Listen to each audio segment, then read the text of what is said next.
Hello everyone, this is आकाश वांगलाले और आप सभी देख रहे हैं आपका अपना फेवरेट एजुकेशनल प्लेटफॉर्म जिसका नाम है अनअकैडमी।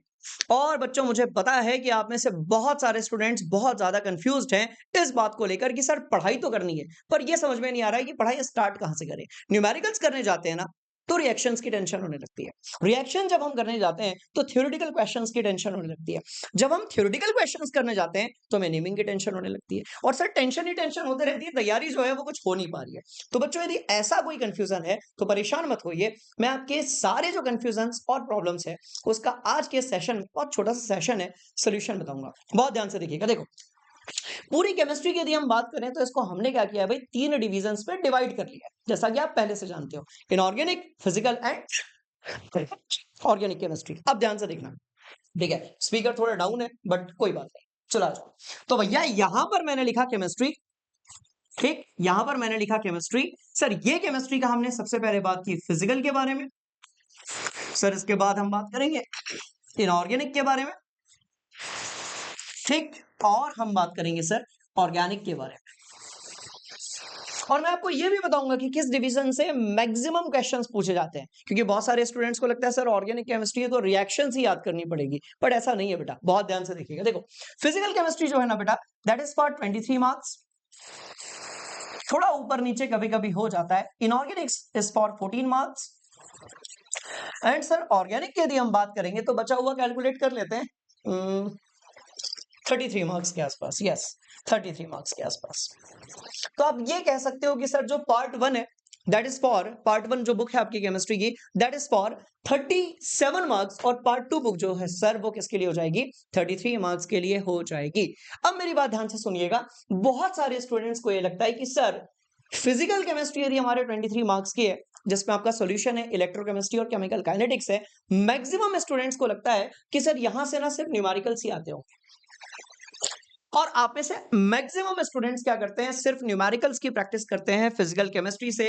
पर बाबू कहानी कुछ और है, हमेशा सिर्फ न्यूमेरिकल्स यहां से नहीं आते हैं। क्या क्या आता है उन सब के बारे में हम बात करेंगे।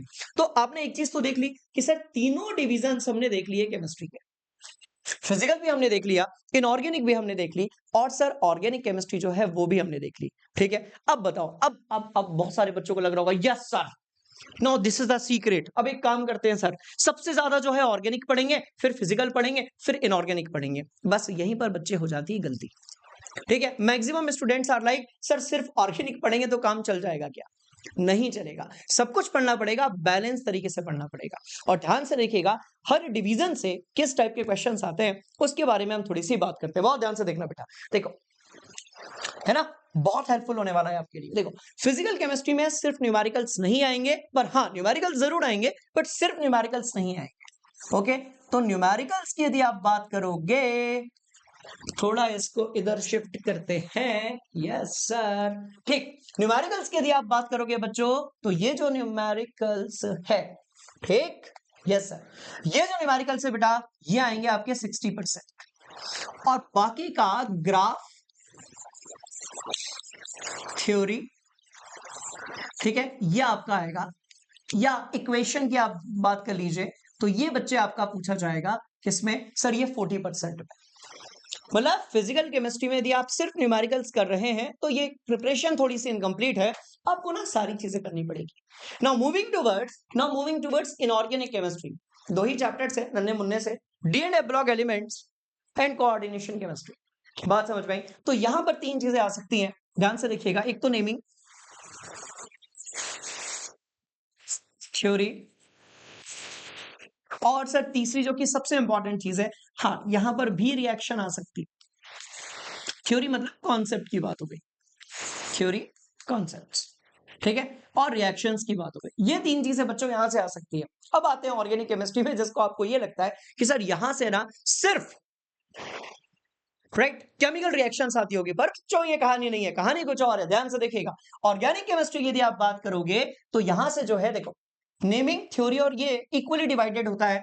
अब यदि ऑर्गेनिक केमिस्ट्री की बात करेंगे तो यहां पर जो है रिएक्शंस आएगी, और ये रिएक्शन जो है बच्चों ये 60% होगा इस पूरे ऑर्गेनिक केमिस्ट्री वाले पार्ट का।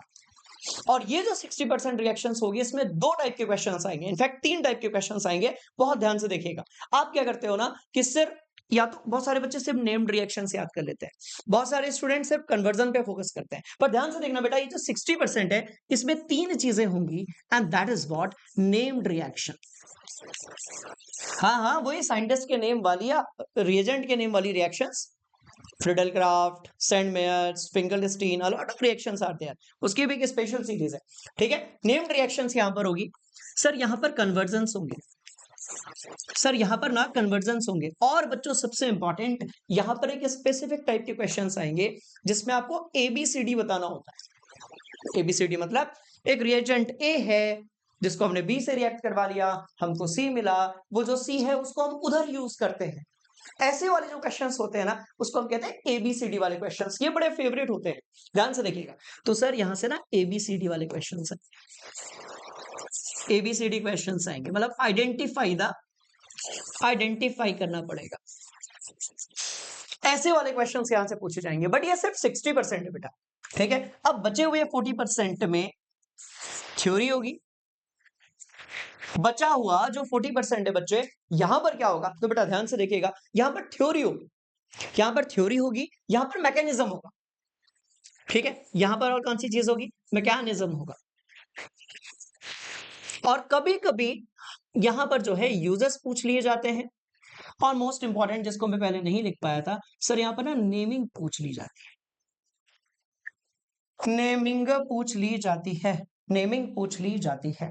और एक इंपॉर्टेंट चीज जिसको हम शायद कई बार नहीं पढ़ते हैं, that is what distinguish test. ठीक है, डिस्टिंग्विश टेस्ट, तो वो भी हम यहां पर लिख, डिस्टिंग्विश टेस्ट। ठीक है, अच्छा बायोमोलिक्यूल्स वाले पोर्शन को मैंने यहां पर काउंट नहीं किया है, वो तो सुपर सिंपल चैप्टर है, वहां से सिर्फ थ्योरेटिकल क्वेश्चंस आते हैं, इसलिए बिल्कुल परेशान होने की जरूरत है ही नहीं। तो इस तरीके से फिजिकल केमिस्ट्री, इनऑर्गेनिक केमिस्ट्री और ऑर्गेनिक केमिस्ट्री जो है उसका डिस्ट्रीब्यूशन किया जाता है, आपका जो पेपर होता है वो। और असर्शन और रीजन में आप लोगों को गलतफहमी है कि सर ये क्वेश्चन जो है वो ऑर्गेनिक से ही आएगा। तो असर्शन और रीजन वाले क्वेश्चन बच्चों कहीं से भी आ सकते हैं, उसमें कुछ ऐसा स्पेसिफिक नहीं है। तो एक बढ़िया वाला इसका स्क्रीनशॉट हो जाए और अपनी स्टडी टेबल पे आप इसको लगा लीजिएगा। ठीक, शानदार वाला इसमें क्या हो जाए, ठीक है ना, स्क्रीनशॉट हो जाए। क्लियर हो गई बात? अब सुनो मेरी बात ध्यान से, which is very important, very very very very very important. ठीक है, अब आप में से बहुत सारे ऐसे बच्चे होंगे ना जिनको न्यूमेरिक, ठीक है, आप में से बहुत सारे स्टूडेंट्स होंगे ना जिनको न्यूमेरिकल्स बड़े अच्छे लगते होंगे, वो रिएक्शंस नहीं करते होंगे।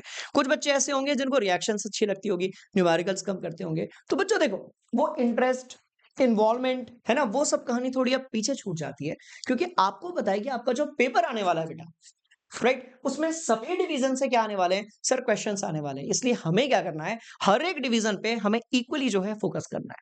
भाई जिस चैप्टर का वेटेज ज्यादा है उस चैप्टर पे थोड़ा ज्यादा फोकस करना है, जहां वेटेज थोड़ा कम है थोड़ा कम करोगे तो भी चल जाएगा। अब यहां पर ऐसे नहीं चलेगा कि that is my favourite chapter and you are the chapter, तेरे लिए तो मैं जान दे दूंगा, ऐसा नहीं चलने वाला बाबू। यहाँ पर बात समझ में आई कि भाई तू मेरा फेवरेट चैप्टर है, तू भाई है मेरा, तेरे लिए मैं जान दे दूंगा, सिर्फ तेरे को ही मैं पढ़ूंगा, ये नहीं चलने वाला है। यहाँ सब कुछ पढ़ना पड़ेगा, वेटेज के हिसाब से पढ़ना पड़ेगा, बैलेंस तरीके से पढ़ाई करनी पड़ेगी। बात समझ में आ गई? हाँ जी सर, तो इस चीज को आप जरूर ध्यान रखिएगा, ये आपका बहुत ज्यादा क्या होने वाला है, बेनिफिट आपको इससे बहुत ज्यादा मिलने वाला है, और आपकी प्रिपरेशन जो है वो इफेक्टिव होने वाली है। दूसरी जो कि सबसे इंपॉर्टेंट चीज है कि पढ़ाई आप लोगों ने बहुत सारी कर ली है, कॉन्सेप्ट्स ऑलमोस्ट आपके सारे क्लियर होंगे, और नहीं होंगे तो पहले कॉन्सेप्ट्स क्लियर करने के बाद आप ढेर सारे क्वेश्चंस की प्रैक्टिस कीजिए। आप जितने क्वेश्चंस की बच्चों प्रैक्टिस करोगे उतना ज्यादा आपको एग्जामिनेशन में क्या होने वाला है सर? फायदा होने वाला है। ठीक है, तो भैया यहीं पर जो है अपनी मैं वाणी को विराम देता हूं। बहुत ध्यान से देखिएगा, ये सारी इंफॉर्मेशन आप लोगों के लिए बहुत ज्यादा हेल्पफुल होने वाली है। बच्चों बिल्कुल भिड़ जाइए, और कहीं पर भी यदि कोई डाउट आता है, कैसा भी डाउट आता है, सब देख लेंगे बेटा, कमेंट सेक्शन में आप पुट कर दीजिएगा। हम मिल रहे हैं अगले सेशन में बने रहिए अकेडमी के साथ। थैंक यू सो मच, जय हिंद बच्चे।